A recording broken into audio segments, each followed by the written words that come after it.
Santosh, Vinay, David చిన్నప్పటి నుంచి మంచి స్నేహితులు. కలిసి చదువుకున్నారు, కలిసి పెరిగారు. ముగ్గురు కూడా దేవుని ఎరిగిన కుటుంబంలో జన్మించిన వారే. వారికి మంచి ఉద్యోగాలు వచ్చాయి. కానీ ప్రస్తుతం ఉన్న ఉద్యోగాలు వారికి సరిపోలేదు జీతం.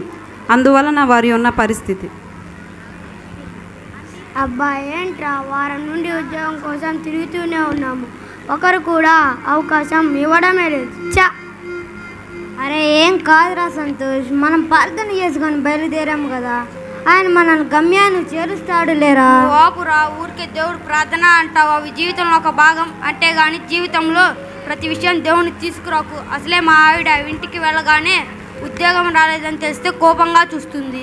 వినయ్ చెప్పింది కూడా నిజమే డేవిడ్. మా ఇంట్లో కూడా ఇంకా ఎన్నాళ్ళు ఉద్యోగం కోసం తిరుగుతూనే ఉంటావు, త్వరగా ఉద్యోగం సంపాదించుకుంటున్నారా, ఇంటికే వెళ్ళబుద్ధి కావడం లేదురా. అరే ఏం కాదురా, ఈ ఆలస్యం మనకేదో గొప్ప అద్భుతాన్ని చెయ్యడానికేరా. నేను ఆయనపై పూర్తి నమ్మకాన్ని ఉంచుతున్నాను రా. కర్మ రా బాబు కర్మ, నువ్వు మారవేక పదండి. నమ్మకం అంట నమ్మకం, జాగ్రత్త నీ నమ్మకత్వం.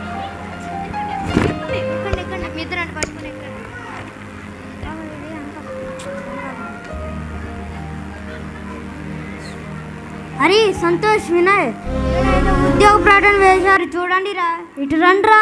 ఏంట్రా? నమ్మకమైన ముగ్గురు వ్యక్తులు కావలెను. జమీందారి గారి వ్యాపార లావాదేవీలు మరియు వాటి లెక్కలు చూచుటకు ముగ్గురు వ్యక్తులు కావలెను. మంచి వేతనలు వారికి ఇవ్వబడును. అరే మనం ఇదే కదరా చదువుకుంది, వెళ్దాం పదండ్రా. సరే రా.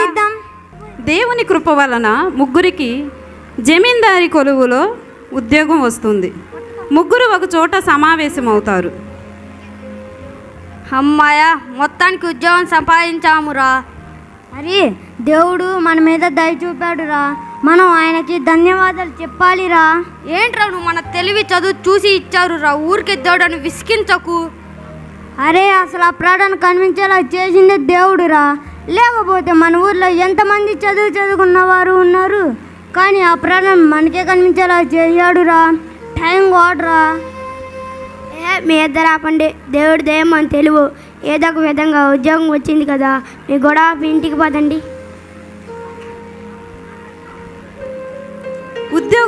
ఉద్యోగం సంపాదించి సంతోషంగా ఇంట్లో చెప్పడానికి వెళతారు.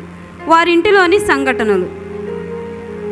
వినయ్ వాళ్ళ ఇంట్లో శాంతి శాంతి శాంతి. అబ్బబ్బబ్బబ్బా, ఏమిటి మీగోలా? నేను హిమాలయాలలో ఉన్నానా, ఇంటి దగ్గర కొన్నా, నడుస్తున్నానేమిటి? ఈమె పేరులోని శాంతి మీ ప్రవర్తనలో ఉంటే బాగుండేది కదా దేవుడా. చెప్పండి, ఇందాకలా కాకిలా అరిచారు, ఇప్పుడు మౌనంగా ఉన్నారు. నీకు ఒక శుభవార్త శాంతి, నాకు ఉద్యోగం వచ్చింది.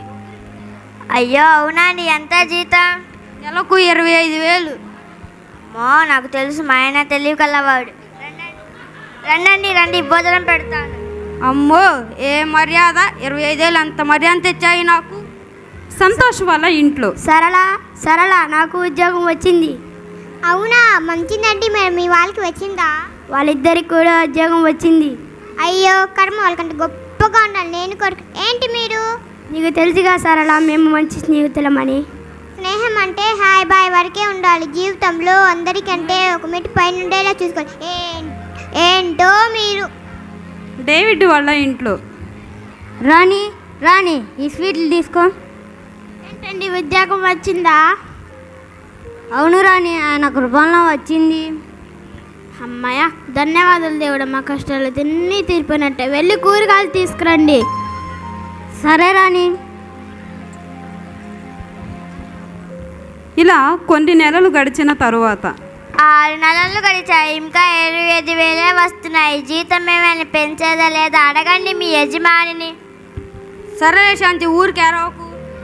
ఏమిటి, నేను అరుస్తున్నానా? అబ్బా లేదు జోక్ చేశా. సరే ఈరోజు అడుగుతాలే. సరే వెళ్ళొస్తాను. ఇటు పక్క సంతోష్ వాళ్ళ ఇంట్లో ఏం జరుగుతుందో చూద్దాం. నేను మీ కథ చెప్పిన వాళ్ళకంటే గొప్పగా ఇప్పుడు చూడండి, ఎదుగు పొదుగు లేని అపరమైంది. చిచి, నీకేం తక్కువైంది? మా యజమాని చాలా మంచివాడు, మన కష్ట సమయంలో సాయం కూడా చేశారు. అందుకే ఆయనతో మంచిగా నటించి పై స్థాయికి వెళ్ళమంటుంది. ఆ మట్టి పొలని వాడండి కొంచెం. ఏదో ఒక గోడ లేకపోతే నీ నిద్ర పట్టదుగా. సరే నేను వెళ్ళొస్తా. డేవిడ్ వాళ్ళ ఇంట్లో ఏమండి మనకి ఎక్కువ ఖర్చులు అవుతున్నాయి, పిల్లల కోసం వెనక మన దాచాలి కదా, జీతం గురించి మేజమే అడగండి. రాణి, మన నమ్మకత్వాన్ని పనితనాన్ని చూసి ఆయన ఇస్తాడులే. ఆయన చాలా గొప్పవాడు, ఎప్పుడు ఏమి చేయాలో ఆయనకు బాగా తెలుసులే. ఏంటో మీరు మీ నమ్మకత్వం. సంతోష్, వినయ్ కలిసి యజమాని జీతం పెంచమని అడుగుతారు. డేవిడ్ మౌనంగా ఉంటాడు. నమస్కారం యజమాని గారు. నమస్తే నమస్తే. ఏంటి ఇలా వచ్చారు? యజమాని గారు కొంచెం జీతం పెంచండి. అవునండి, ఇంట్లో పరిస్థితి బాగానే ఉంది. పెంచుదాంలయ్యా, రేపు రండి. సరే గారు. యజమాని వారి నమ్మకత్వాన్ని పరీక్షించడానికి ఒక పరీక్ష పెడదాం అనుకుంటాడు.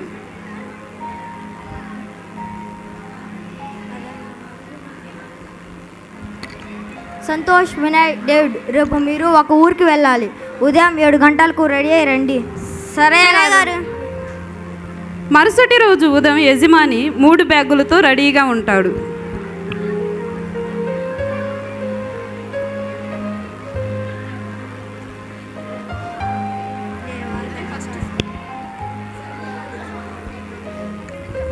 వీటిలో చాలా విలువైన వస్తువులు ఉన్నవి.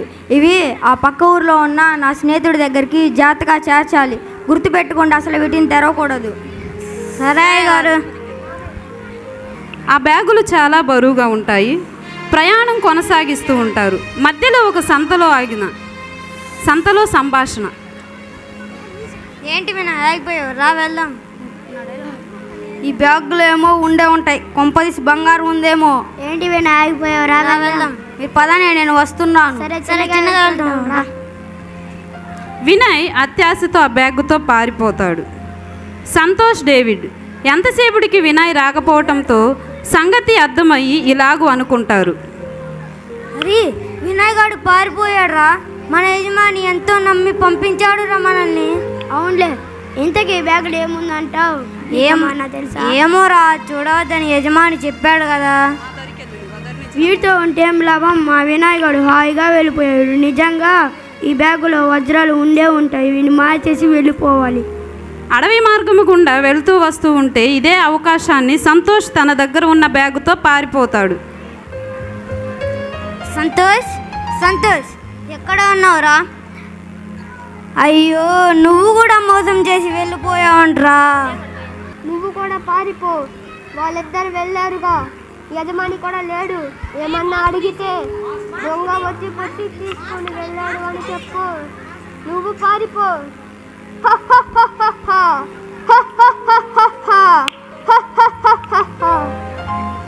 లేదు డేవిడ్, అలా ప్రభు మాటలు గుర్తు చేసుకో. యోసేపు వలె నమ్మకముగా ఉండు. బలా నమ్మకమైన మంచి దాసురాని అనిపించుకో. నీ యజమాని చూడకపోయినా ప్రభు నిన్ను చూస్తున్నాడు. ఆయన కళ్ళకు మరుగైనది ఏమీ లేదు. పిచ్చివాడా, ఆ మాటలు నాకు వెళ్ళిపో.